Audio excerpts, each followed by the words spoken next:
Most startups don't die because they run out of money. They die because they become incredibly efficient at building a product that nobody actually wants. The modern startup ecosystem is built on a specific myth. It's the belief that a brilliant idea naturally attracts a visionary founder, and that founder naturally attracts capital. Once the check clears, success is assumed to follow. But a sustainable business follows a strict sequence: idea, validation, product market fit, scaling, and finally, funding. The error happens when founders skip to the end. They secure funding and completely bypass the validation phase. Capital cannot manufacture market demand. Injecting millions of dollars into an unproven concept doesn't buy customers. It only accelerates the burn rate. Finding out if someone wants a product requires a zero-budget approach.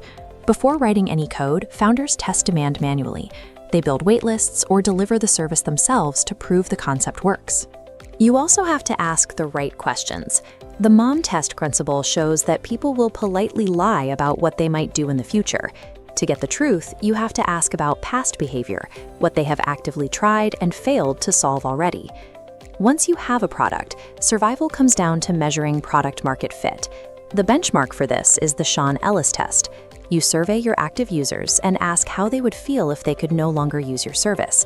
If fewer than 40% say they would be very disappointed, you don't have a viable business yet. High natural retention is the only proof that you are solving a real problem. Pouring marketing spend into a product that can't hold on to its users is just filling a leaky bucket. Founders usually want to build a profitable, lasting company.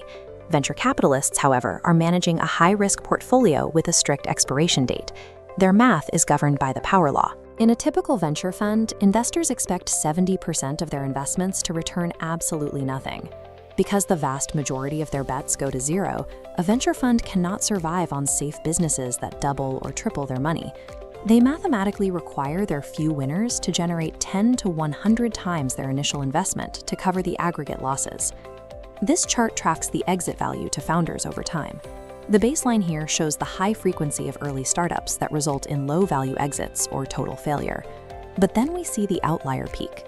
To return a fund, investors are looking for the massive anomalies, like Google, completely dwarfing the standard outcomes. Taking venture capital forces a founder to adopt this binary, all-or-nothing business model. Every time a company raises a new round of funding, the founder's ownership percentage shrinks. This is the mechanical reality of dilution. Securing early capital at an artificially high valuation might feel like a win, but it sets a mathematical trap.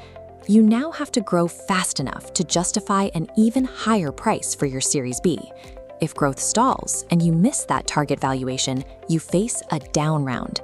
This triggers strict anti-dilution provisions designed to protect the investors, stripping even more equity away from the founders. Securing funding is no victory. It is a fiduciary burden that shifts the company's survival metrics.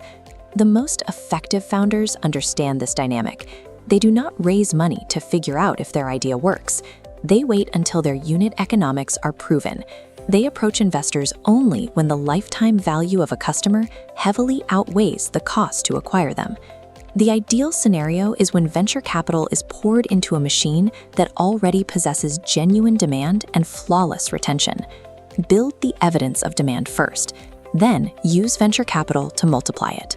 Before you schedule your next pitch, you need to honestly assess your business. Look closely at what you have actually proven with data versus what you are still assuming.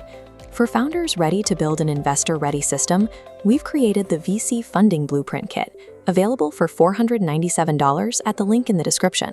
It includes the AI Financial Narrative Engine, which takes 5 basic numbers from your business and automatically generates investor metrics, like your LTV to CAC ratio and your annual recurring revenue.